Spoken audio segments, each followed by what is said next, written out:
I grew up in the Australian outback, the bush. The outback!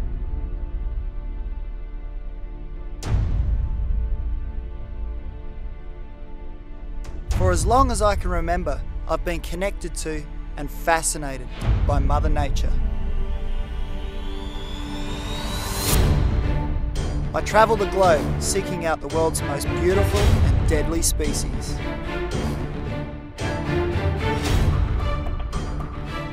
I'm a wildlife rescuer, field expert and conservationist.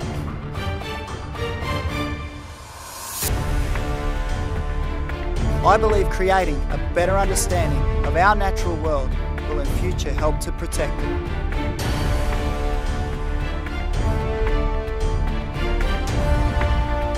Welcome to Corey's Wild World.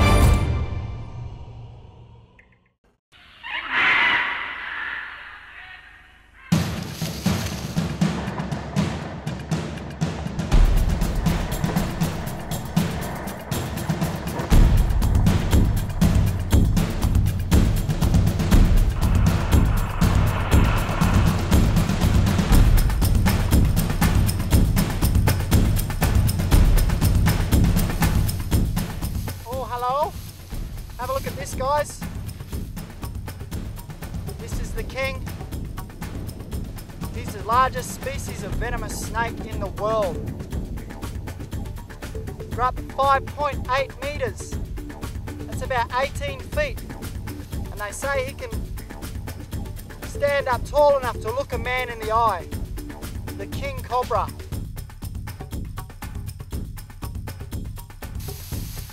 And he's a neurotoxic from the Elapidae family. It's considered one of the most dangerous snakes in the world. Not just because of his size, also because of his venom yield. Now there are snakes with stronger venom than this snake, but he has a lot of venom. He packs a real punch.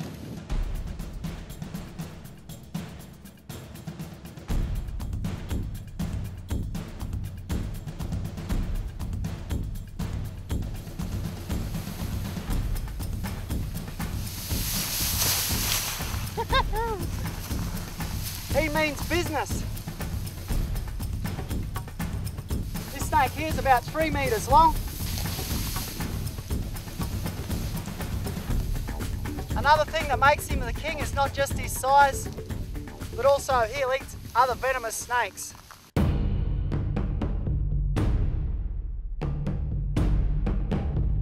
The Latin name for the king cobra is Ophiophagus hanna, which translates to snake eater. This intelligent and endangered species actively hunts down other serpents. Using their size, strength, and powerful venom, the king cobra simply latches onto its victim and doesn't let go, whilst releasing a lethal dose of toxins and proteins that subdue the prey and begin the digestion process, even before the prey item is consumed. Once subdued, the king cobra will then make his way against the grain of the victim's scales, shuffling the jaws to locate the head of his prey. Some feeding sessions can take up to an hour, depending on the size of the prey, and a meal like this rat snake can sustain the king cobra for at least a week.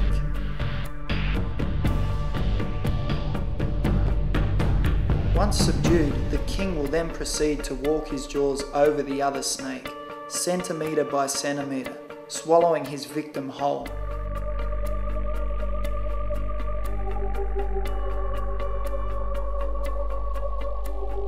These snakes will also predate on other venomous species, such as Indian and monocelate cobras, whose venom is useless against the king as he is immune. Much is yet to be discovered about this secretive, endangered snake, such as what makes it immune to a number of other venomous snake species. The king cobra may hold the key to discovering safer antivenoms for various snakebite victims, and should be protected for all time. Now the thing with this snake that makes him extra dangerous, most cobras will sit in that one position and strike down.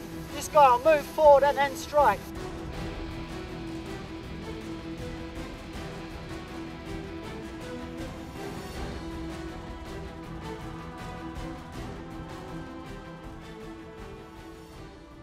The snake focuses on movement fairly well.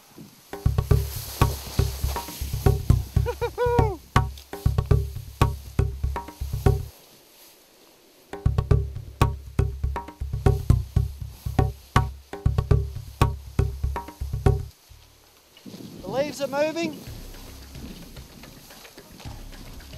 He's still looking at me. They say the cobra can see a person moving up to 100 meters away. Interesting thing about these snakes is the female king cobra, the only species of snake to build a nest, and she'll protect it for up to 8 weeks, lays up to 50 eggs. The eggs will hatch out of the nest about 8 weeks later, 6 to 8 weeks. The babies are actually up to 48 centimeters with fully functional venom glands.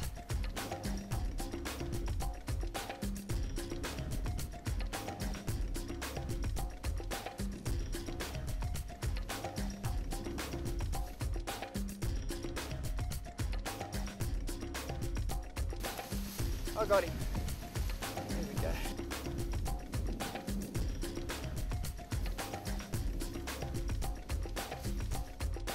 go. Okay guys, what we're going to do is give you a look at his venom.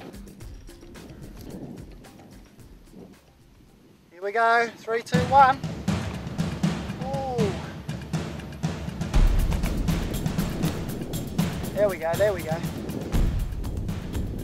To watch my fingers, that's a bit scary. Have a look at that. Look at that yellow, that venom. There's a lot in there. They say can kill up to 20 people. It's still pop, oh, it's still dropping in there. Got a good yield.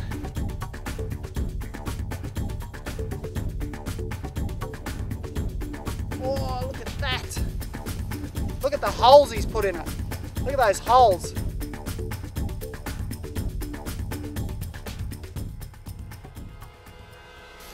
Oh, look at him stand up. Now he's got a couple of ticks here. I'm going to do you a favour, mate. A couple of ticks. I don't know if you can see that little tick on the back of his neck there. The parasite joins to him, sucks his blood. Does you no good at all, does it? So I'll pop him off. He's actually got a couple near his neck. I'll pop those off for you.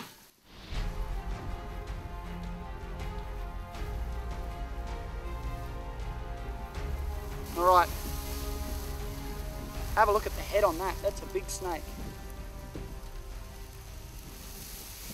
Tricky thing with these guys is letting them go. Probably the safest way to do it. You put his body where it can't wrap around me, like that. Pin his head back down and get out of the way.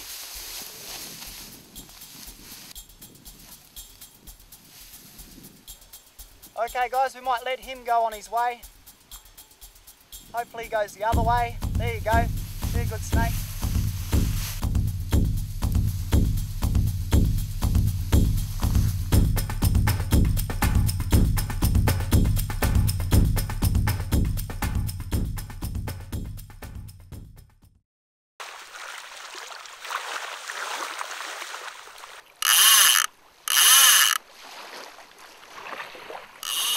Alrighty, that's the noise we've been waiting to hear for a while. I think we've got one on. What we'll do is we'll give him a bit of slack, make sure he swallows the bait properly. A little bit of slack, adjust my drag. And 1, 2, 3. Oh. Give him another one. Make sure the hook's in there. Yes. Oh, this one feels a bit heavier. Could be lots of things. It could be a big stingray. It could be a big shovel nose. It could even be a saw shark, a bull shark, a hammerhead. Could be lots of things. It's It's a good size though, you never know what you're going to get. We could be here for a while though, so we'll be right back. Pull and wind, let's crank him in. Here we are anyway, 15 minutes later. Oh, won't be long, there should be starting a bit of action out there. Just have a look out, you can see a bit of a swirl coming. Alrighty, here he comes, here he comes. Whoa! Have a look at that! Hey, that's a fish. That's a fish, mate. Come there, beauty. Woo-hoo-hoo! Have a look at that.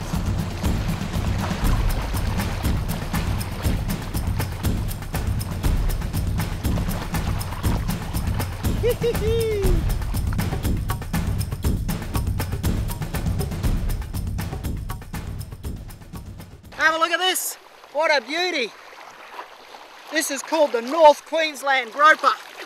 He's also called a bumblebee groper. It's Epinephalus lanceolatus, the largest species of fish living in around the barrier reef and the coral sea. It's found throughout the Pacific Ocean. Isn't he beautiful? Look at these big spikes here.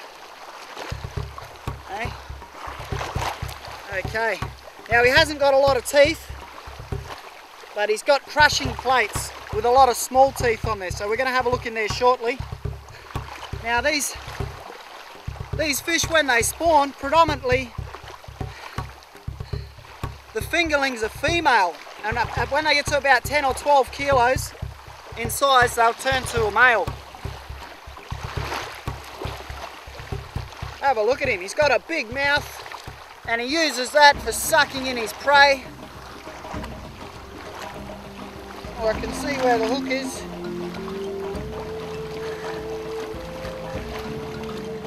And what he does with that mouth is once he gets close enough to his prey, he'll whoosh, go open his mouth, and they'll also suck on the dirt and sand, and they'll suck any small fish hiding in the sand out of there also. What we want to do is get the hook out of him as quick as we can. I've got my assistant Ian here. Ian, if you want to put your foot underneath my arm on his bottom jaw, that's it, and grab his jaw, that's it, hold him open. And don't try this at home. Get the hook out. There we go. Okay, nice and safely, the hook is out.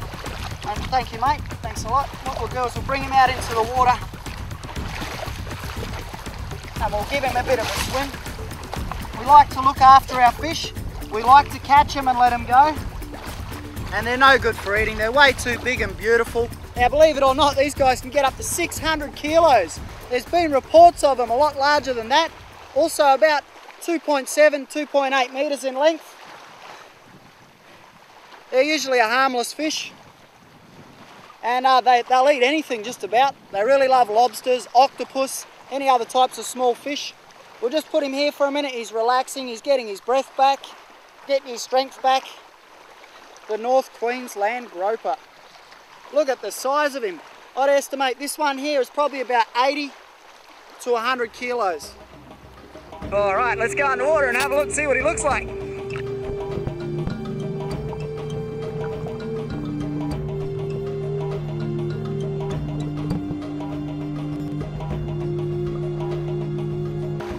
Our fish just released itself. We're about to film it and he released himself. He was too big and strong to hang on to. But anyway, it was a beauty. Let's go and catch something else.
Oh, here's something else I found.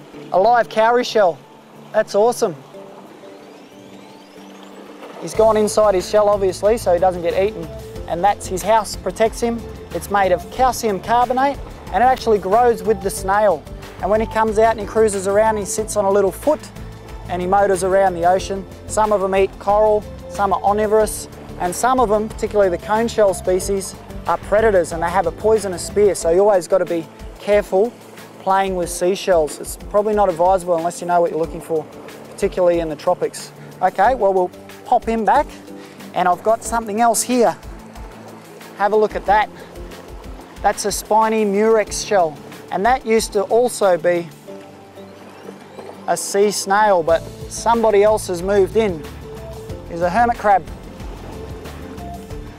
And believe it or not, hermit crabs can live over 30 years of age, and there are a lot of different species of them. Some live in the ocean, some live on the ground, terrestrial, and some eat fruit fallen from trees, the terrestrial ones. And these guys here will eat carrion and all sorts of plant matter. And he's got himself a little mollusk which is growing on their symbiotic relationship. And as he cruises around, he picks up things to eat. The mollusk comes out and captures little pieces of plankton or leftover food that it can eat also. The largest species of hermit crab is a coconut crab, and they can get the size of a coconut.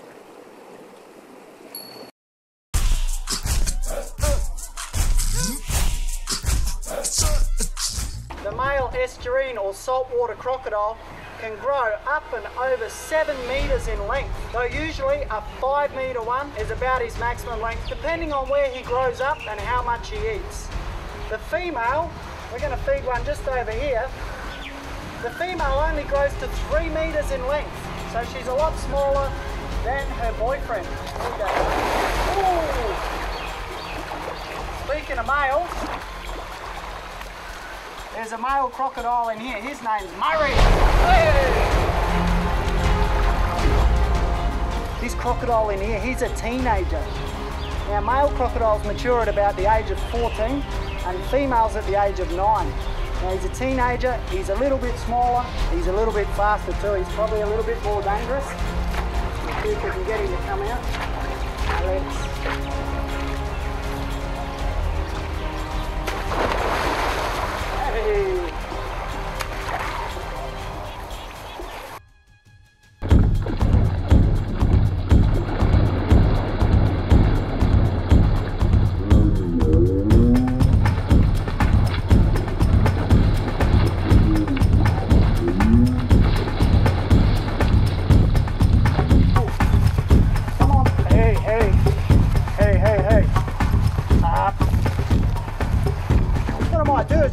This straight in his mouth, I think. He's got a Christmas tree. That's because his name's Santa. Any wild or problem crocodiles they take out of the wild and bring them into a captive breeding situation, and they remain protected. You can see he's a lighter coloured crocodile here, aren't you, boy? Okay. Hey. All of this down the side here. Lots of muscle, lots of fat storage in there too. Also, in front of his leg, he stores his fat there. Crocodile of this size could go without food for at least 6 months.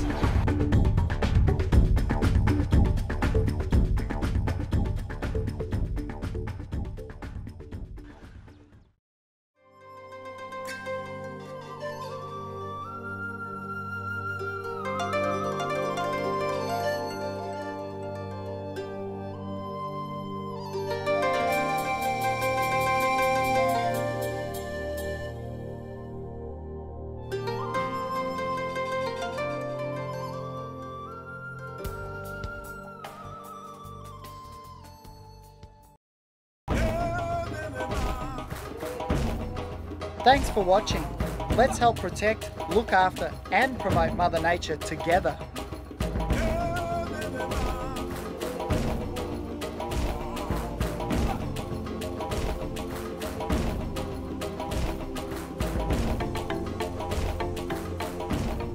Join us on our next adventure and see you next time.